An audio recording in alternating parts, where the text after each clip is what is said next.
amino hardkor və tərkibində olan metan steroidi.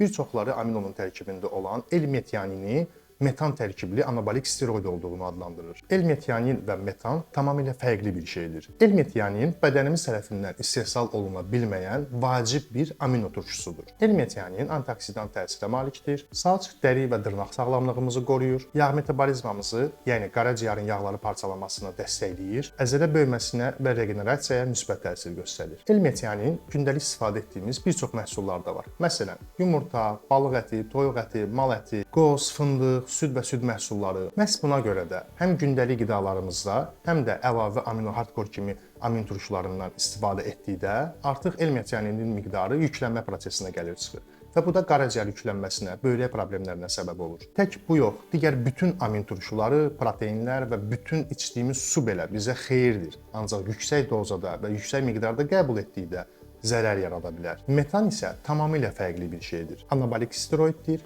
süni yolla hazırlanır və əsasən əzələ kütləsinin artırılması üçün qeyri-qanuni yolla istifadə olunur. Hormonlara birbaşa təsir edir və ciddi yan təsirləri vardır. Yeməkdən aldığımız vitamin və minerallar idman qida əlavələrindən aldığımız vitamin və minerallarla eyni tərkibdə olması gündəlik qəbul edəcəyimiz doza həddinin yuxarı qalxmasına səbəb ola bilər.